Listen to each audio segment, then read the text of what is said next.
Olá, boa tarde. Estamos juntos agora aqui, neste momento ao vivo, para conversar um pouquinho sobre a prova que aconteceu agora de manhã, pela banca do CESP, que nós verificamos a prova de analista, certinho?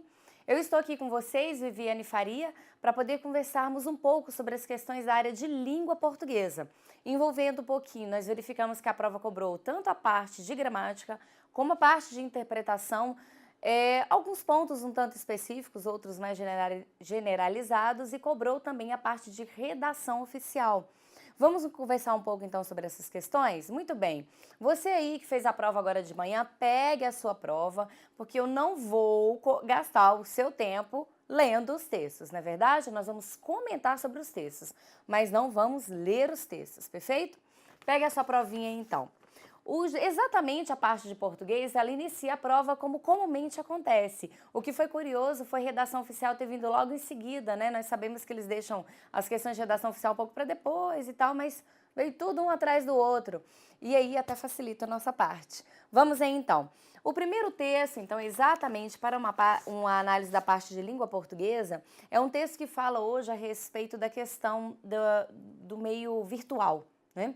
Como nós estamos hoje no meio virtual, como é o nosso envolvimento no meio virtual, esse momento que eu estou aqui com você agora, no ambiente virtual, como é que nós aparecemos, como podemos nos esconder. E é interessante que o autor começa fazendo uma associação, como hoje no mundo nós temos a cerveja que não tem álcool, o café que não tem cafeína e assim por diante, né? Então ele faz essa associação. Só que depois verificamos pelo texto dissertativo dele que ele começa a explicar uma preocupação que ele apresenta a respeito dessa exposição que as pessoas fazem no meio virtual e o temor dele diante daquela pergunta: será que ele é aquilo mesmo?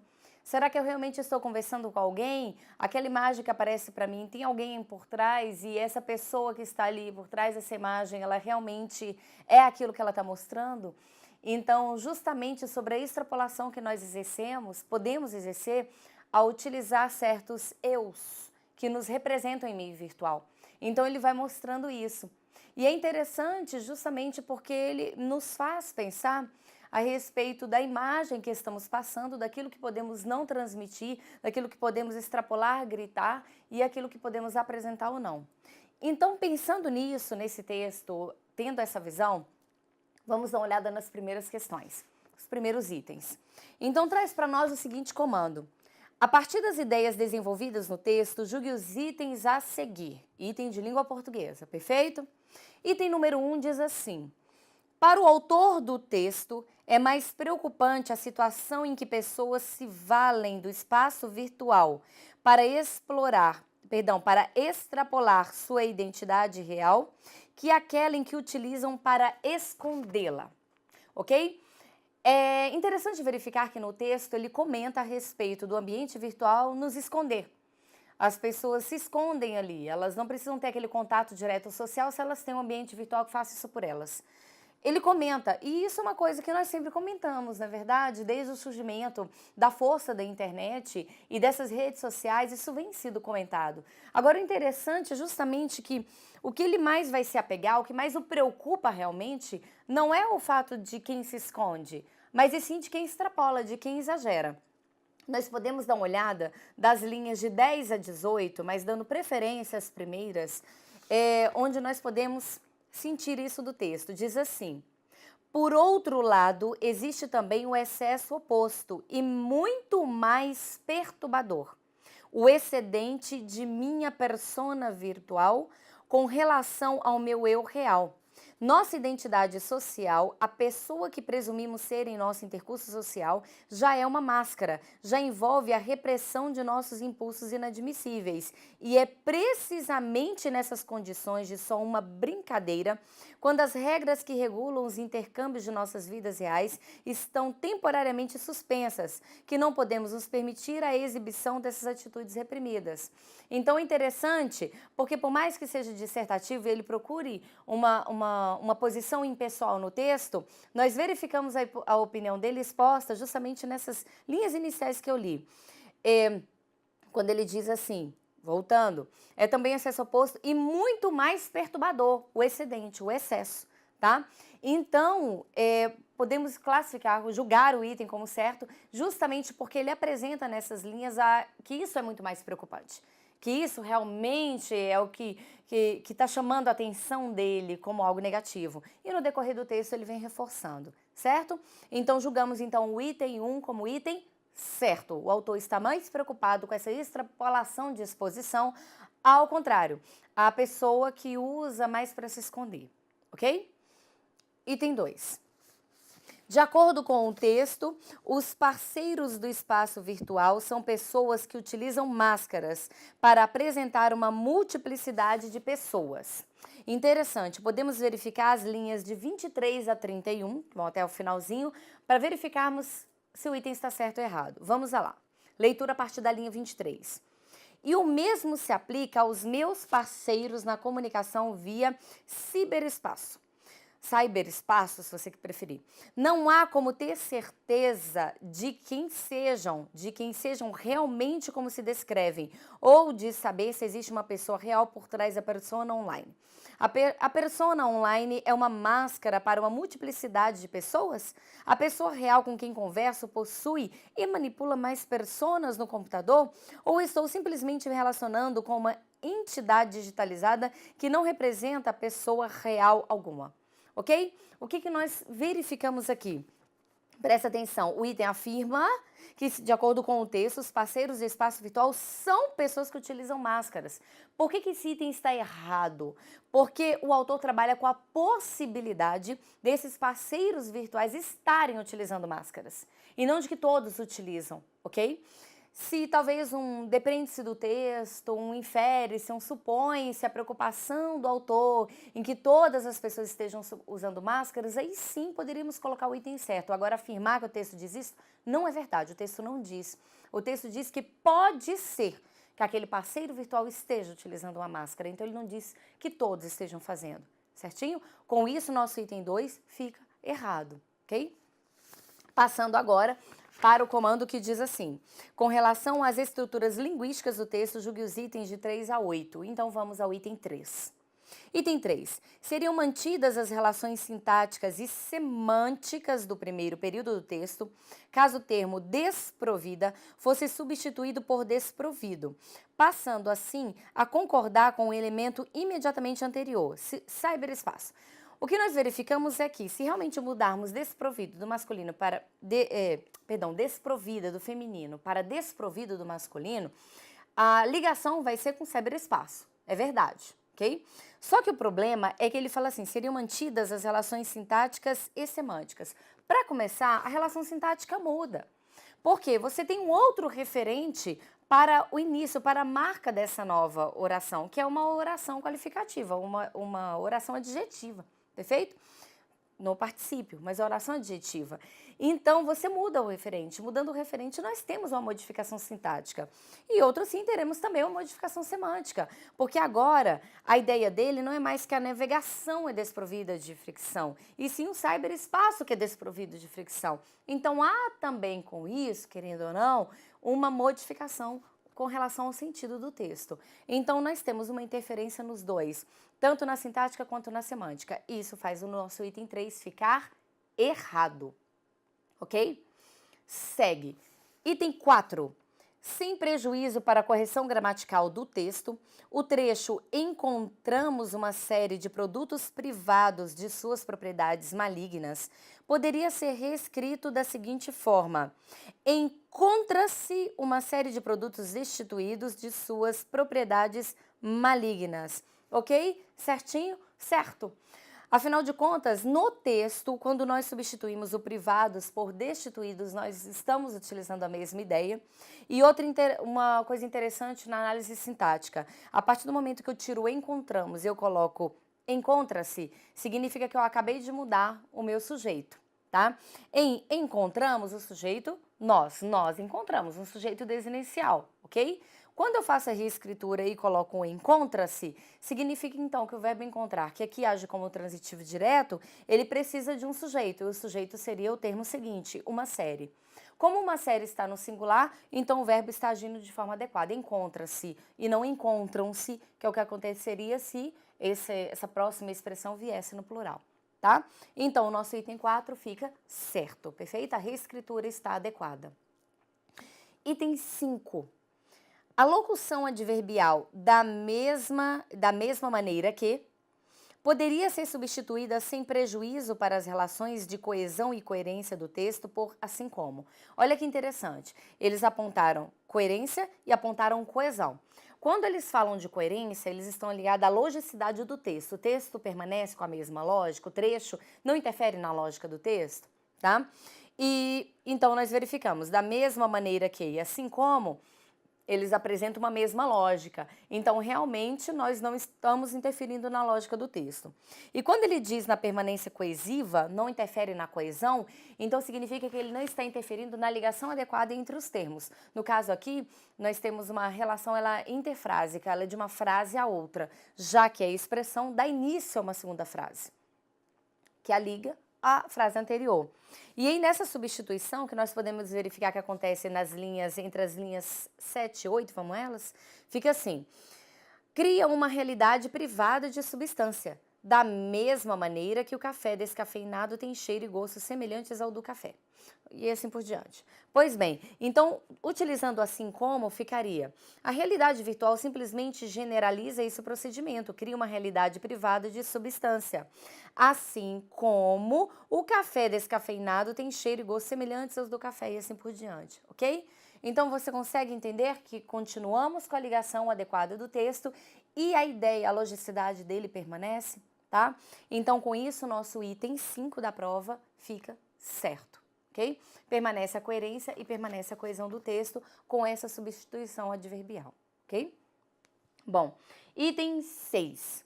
Na linha 13, a supressão da vírgula empregada após o vocábulo social não acarretaria prejuízo gramatical ao período. Vamos à linha? Olha só.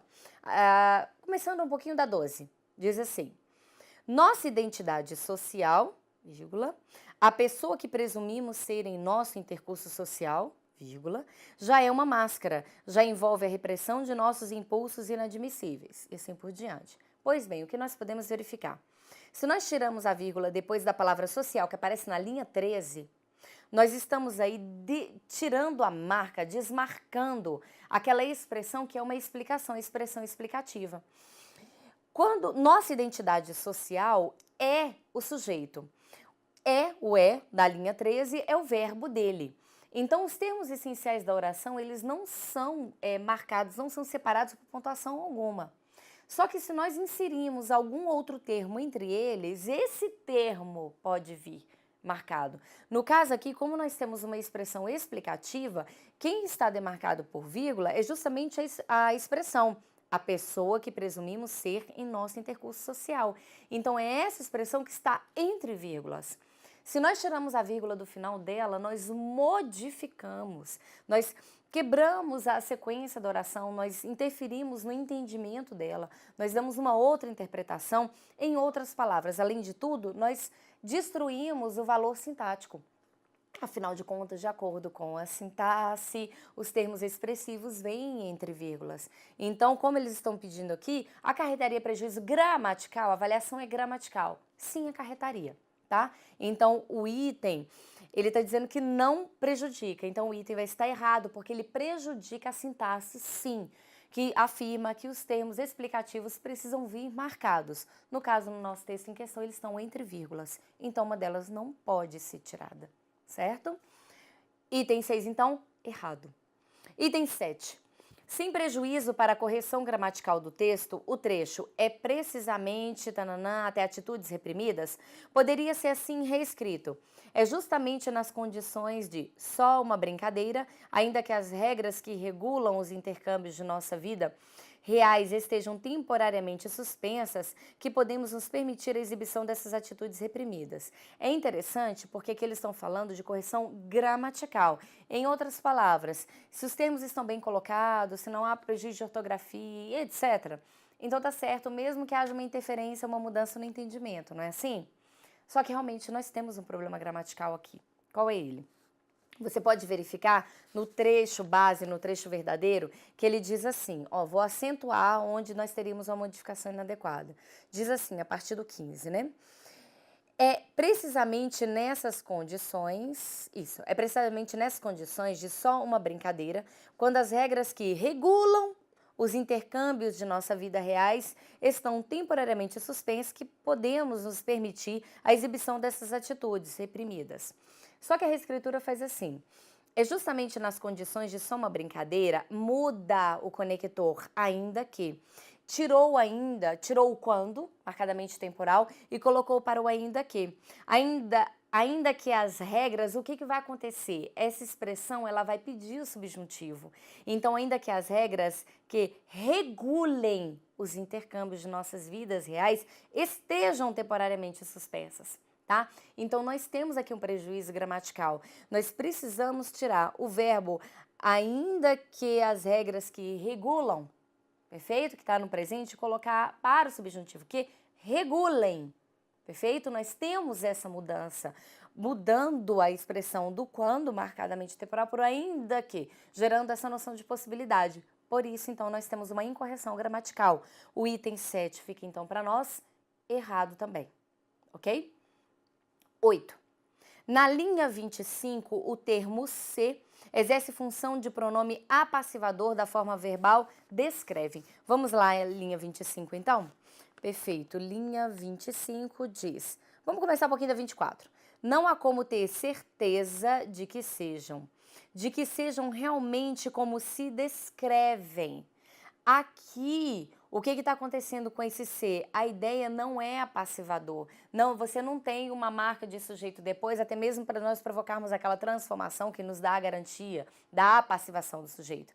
Aqui nós temos o verbo dizendo o seguinte, o escritor diz, ainda que se, como se descrevem, ou seja, descrevem a si mesmo. Então, nós temos aí a pessoa, ela descreve o ato de descrever, mas ao mesmo tempo ela é a passiva da ação, então ela descreve a si mesma. Aqui, no caso, nós teríamos o nosso pronome agindo como reflexivo, é descrever a si mesmo, perfeito?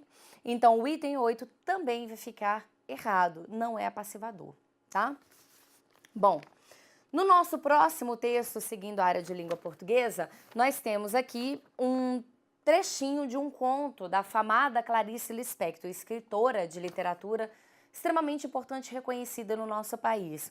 É muito interessante, se você é curioso, depois dê uma olhada no conto inteiro. Para os amantes da leitura, para aqueles que gostam de ler como eu, que é o meu vício, ficam apaixonados por esse conto. É um conto extraordinário. Mas aqui ele nos trouxe um trecho, né? Então, justamente por trazer somente um trecho, nós vamos trabalhar com algumas marquinhas, como uma delas que está aí no primeiro item referente a esse texto, que é o infere-se, o verbo inferir. Perfeito? Bom, então o que acontece? Nós temos o trecho de um conto, no qual a narradora, nós temos uma narrativa em primeira pessoa, marcadamente pelos verbos, pelo uso dos pronomes, e que ela está contando a história do fato de ser uma criança apaixonada demais por ler e ter uma colega, uma vizinha que judia dela, sabendo desse gosto que ela tinha por ler, a mulher tinha livros demais e ficava judiando para emprestar, né? Então, é sobre isso que ele fala. E o comando diz: julgue os próximos itens referentes às ideias e às estruturas linguísticas do texto acima. Item 9.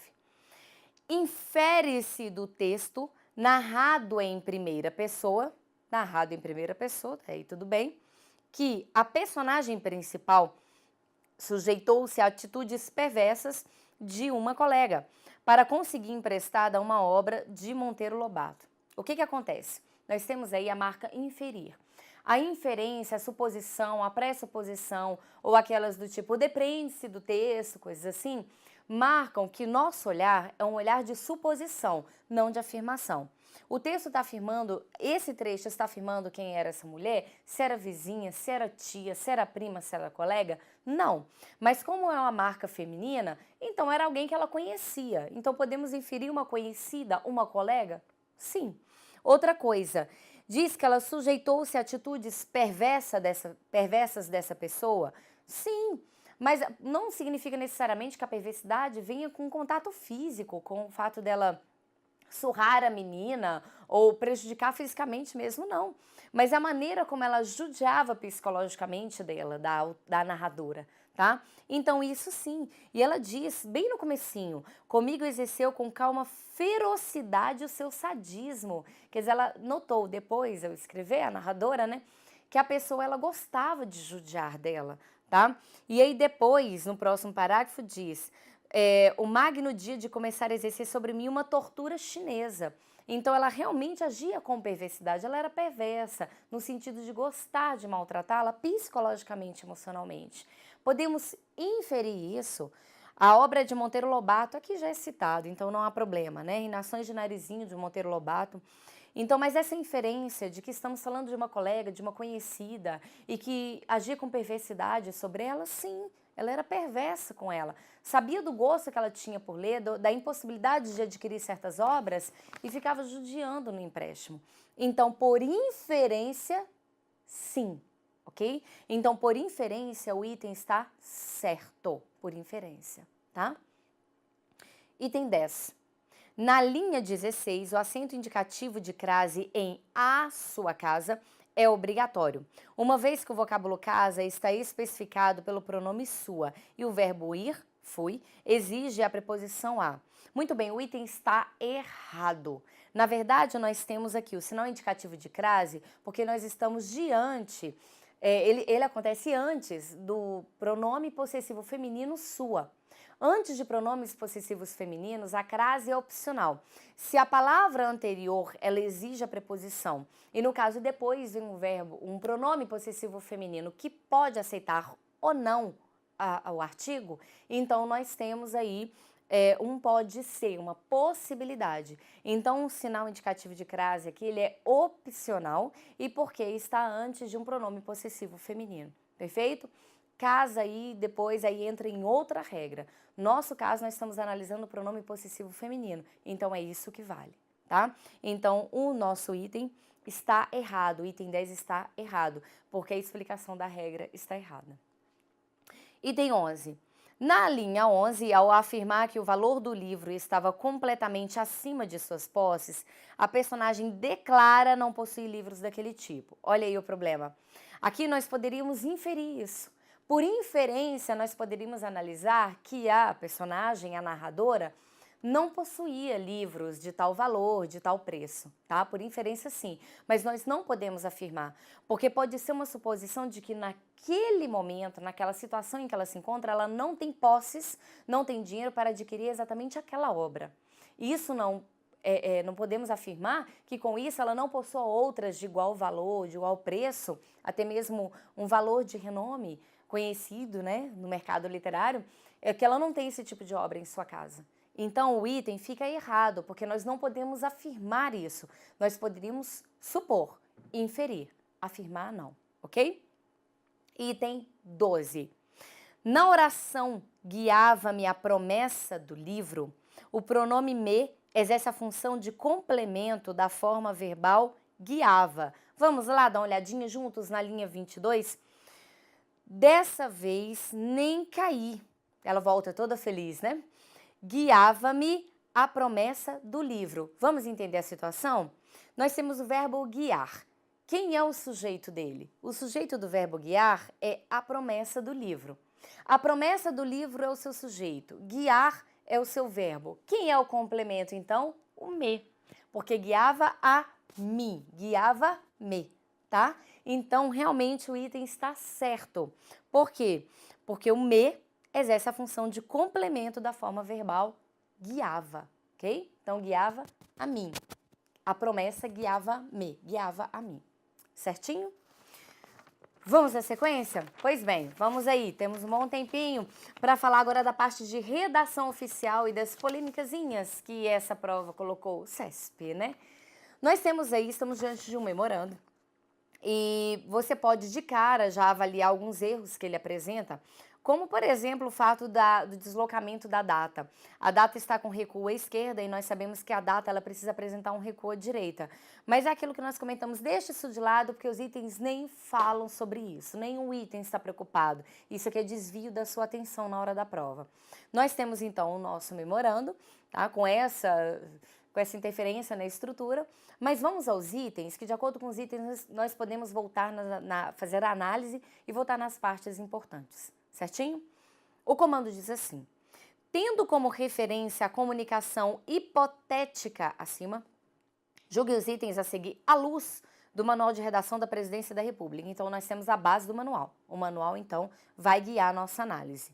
O item 13 diz assim: o texto do documento em questão está em discordância com os princípios de impessoalidade e concisão necessários à redação de correspondências oficiais. Então, ele está dizendo que o texto em questão, ele vai contra a impessoalidade e a concisão. Vamos ao problema? Pois bem, ele não vai contra a impessoalidade. Ao se comunicar, o nosso querido aqui chefe do Departamento de Atendimento ao Público, que é quem envia o memorando, em nenhum momento ele peca na impessoalidade. O nosso texto começa em primeira pessoa, você tem o verbo consulto, na primeira pessoa do singular, do presente do indicativo, mas nós sabemos que isso pode acontecer na redação oficial, que isso não marca, isso não fere a impessoalidade. O que feriria a impessoalidade é se ele tivesse usado certas marcas pessoais, do tipo, estou chateado, não aguento mais, vocês mandem isso logo porque eu não suporto, nosso trabalho está indo mal, a gente não aguenta e a gente precisa disso. E tananá. Então, eu quero, eu exijo, e assim por diante. Ele não fez isso. Então, ele redige o documento em primeira pessoa do singular, o que é comum em redação oficial, e continua agindo o tempo todo como chefe do departamento, ou seja, como um cargo. Ele não fere a impessoalidade, mas ele fere a concisão. Isso é verdade, o item está dizendo que fere a concisão. Nós verificamos que esse terceiro parágrafo, por exemplo, seria desnecessário. E ele ainda marca a desnecessidade desse parágrafo, começando assim: a título de acréscimo, devo mencionar que a instalação, quer dizer, então só para acrescentar do que eu já falei, só para aumentar, então ainda vou te informar isso. Com isso, ele está mostrando que ele não foi conciso, que ele está escrevendo mais do que precisava, tá? Então, realmente, vai ferir a concisão. Se fosse só a concisão, o item estaria certo, porque fere a concisão, mas não fere a impessoalidade, tá? Então, o nosso item 13 está errado, porque não fere a impessoalidade, fere somente a concisão, ok? Item 14. Caso ocupe mais de uma página, o memorando poderá ser impresso no anverso e no verso do papel, utilizando-se a denominada margem espelho. É verdade. Se você tem um documento com mais de uma página, vamos supor que esse meu aqui seja uma folha só, tá? Isso aqui que eu tenho escrito seja só uma folha. E ele começa aqui. Então, ao redigir o meu documento, eu posso colocar no anverso e no verso, frente e trás. Eu não preciso, por exemplo, obrigatoriamente pegar uma outra folha para continuar fazendo aqui como está o meu material. Eu tenho o meu documento impresso aqui e a continuação dele está numa outra folha, tá? Não. Eu posso imprimir o documento no anverso e no verso, na frente e nas costas, seguindo a ideia da margem espelho, é verdade. Porque a margem dessa parte vai ficar adequada de acordo com esta página e da outra página vai ficar adequada de acordo com a página, o que vai gerar para nós uma sensação de espelho quando colocamos o documento à luz, tá? Então, o item está certo, é verdade, certinho, isso pode realmente acontecer, tá bom? Tanto que pode um dos dois, ou você imprime em anverso e verso, ou então em folhas separadas, tá? 15. O documento oficial em apreço estaria mais adequado ao padrão e teria trâmite mais ágil caso fosse incluído nele o nome do chefe do departamento de materiais. Não, tá? Não. Não se coloca, ok? No caso aqui, no destinatário, vamos lembrar do padrão ofício. No destinatário do ofício e do aviso aparece o nome, porque você vê a marca do pronome de tratamento e logo em seguida do nome. Mas no memorando, não. O memorando não traz a marca do nome do chefe. Então, isso não vai ajudar em nada, não vai aumentar a celeridade do documento, não vai fazer ele ficar mais rápido, nada, tá? Então, interfere em nada. Então, o item 15 está errado. Perdão. Vamos terminar? Faltam somente 2 itens para nós? Vamos concluir? Pois bem, diz assim: acerca das correspondências oficiais, julgue os itens seguintes. Item 16. De modo a atender os princípios da formalidade e da impessoalidade, os adjetivos referentes a pronomes de tratamento devem ser flexionados no masculino. Não! Antigamente, eles sempre eram flexionados no feminino. A regra de 2002 cabe para nós o seguinte: você vai flexionar de acordo com o sexo da autoridade. Se a autoridade é um homem, fica flexionado no masculino. Se a autoridade é uma mulher, fica flexionado no feminino. Então, o item está errado, 16 errado. Vamos flexionar aqui o nosso adjetivo de acordo, os pronomes, perdão, aqui no caso marcado o pronome, de acordo com o sexo da pessoa, tá? Então, item errado. Item 17. Na indicação de nome ao cargo de ministro do Supremo Tribunal Federal, o presidente da República deverá fazer uso de uma mensagem, a qual deverá anexar currículum vitae devidamente assinado do indicado. É verdade. Afinal de contas, quando essa indicação é feita, o presidente da República faz essa indicação para o presidente do Senado Federal. Vamos lembrar que o presidente do Senado Federal é o chefe do Poder Legislativo. Ele é o presidente do Congresso Nacional e, por sua vez, o chefe do Poder Legislativo. Então, a comunicação utilizada entre os chefes de poder é a mensagem. E no caso da mensagem, o presidente da República, entre outras coisas, ele pode fazer essa indicação de alguém para assumir um dos ministérios do Supremo Tribunal Federal, tá certo? E nessa indicação ele manda o currículo vitae, devidamente assinado, etc., anexado à mensagem, que é a comunicação utilizada entre os três chefes de poder, tá certo? Então, com isso, nosso item 17 fica certo, combinado? Pois bem, analisamos então aí os nossos 17 itens da parte de língua portuguesa. Espero de todo o coração que você tenha gostado da prova, tá? E aí, vamos então nos rever aí no próximo encontro. Abraço para você e boas provas!